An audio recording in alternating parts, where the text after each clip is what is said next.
If this building is to say something in contemporary culture, it probably needs a lot of imagination around it. Just by being here, to some people it already says something, but increasingly to people who, say, don't affiliate with a particular church, it'd be an interesting building at the corner of Vincent Street and Charles Street.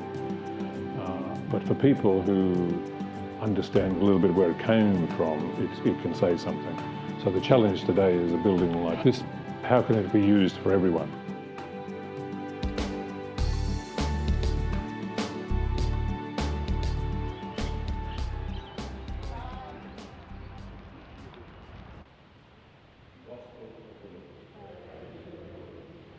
I first met the Redemptorists in their work. I lived in the country, and the Redemptorists were one of the few orders that would preach through the country. It was the next best thing after the circus when the mission came to town. It seemed as I saw them that they had something significant to say, something significant to do, and I thought, yeah, maybe I could throw my hat in there.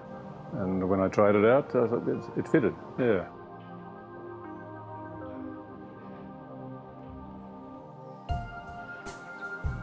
The other places I've lived, they're all for the same purpose. So our mission, which is to be with people and to just reveal that God is present wherever people are. Each place has a different flavour and different possibilities. When you live in a small place, as I have lived, the emphasis tends to be on the work you do when you're away from the house. But here we can do a lot of things right in the house. I mean, this is a big place, has big possibilities.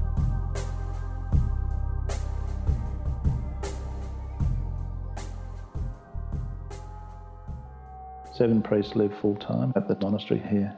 The major part of my role to provide some logistical support to the men that are obviously doing some really good and valuable community work.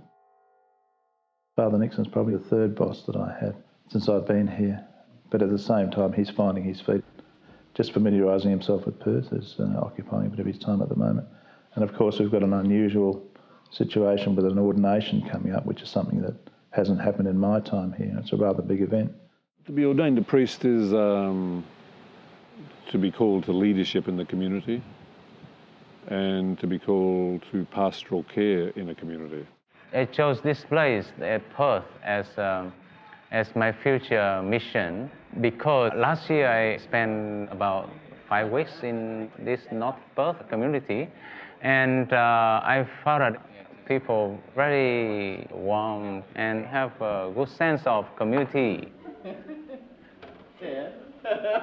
He's probably got more assistance from us than he's wanted. No, what we give him more than anything is accompaniment. We're his brothers. He's got to live with us and then we've got to live with him. So laughing over some things, picking up the pieces when things go wrong, that sort of thing together, yeah. We have a saying that we find God in the people we work with, and hopefully they find God in us.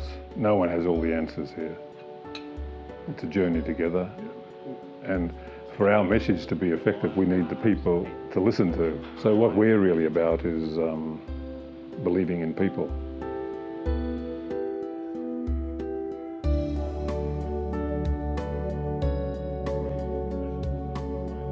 The monastery's always had a history of volunteer workers. A lot of who come from the retirement village adjacent to us, which is actually part of the original monastery. It's kept a lot of people in the local community and also kept their attachment to the church. I would love that this monastery is always a very inclusive place. That people of all stripes can feel it's one part of the city that's their home. I hope this is the place where people can feel like kick their shoes off. And when you kick your shoes off, you can say things like it is too. So the people who come here, I hope, wouldn't check anything at the door. If they've got opinions, they bring them in. We may or may not agree with the opinions, but that's not the point. We believe in people. Here's cheers. Thanks very much. Thanks very much. Thanks very much.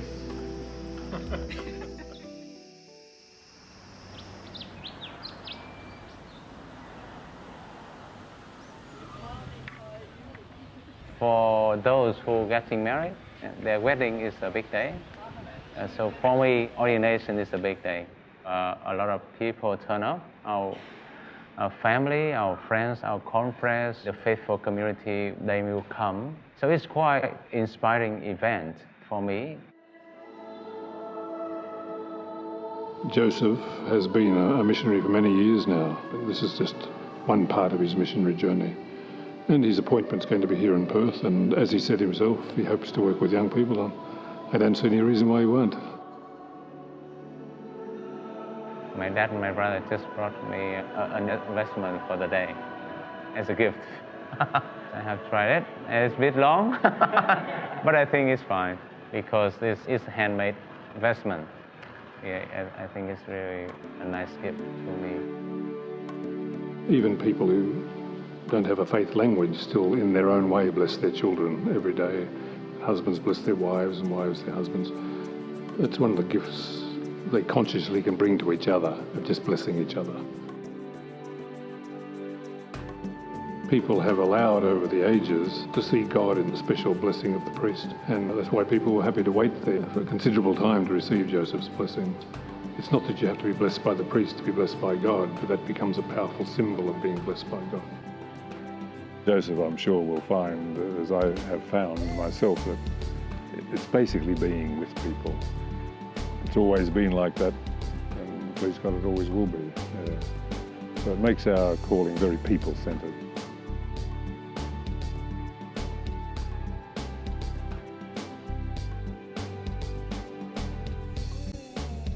The last few days, I wouldn't say it was stressful, it was a bit busy, especially when I'd only been here a couple of weeks.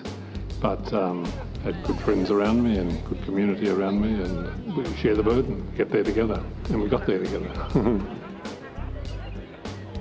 A bit like you can't plan for everything today, I can't plan for everything for the future. You've got to leave a bit of room for God somewhere, a bit of room for life. Life's bigger than me, bigger than all of us. So the art, I think, is just to leave a bit of room for it and try and find God in it. Find each other in it.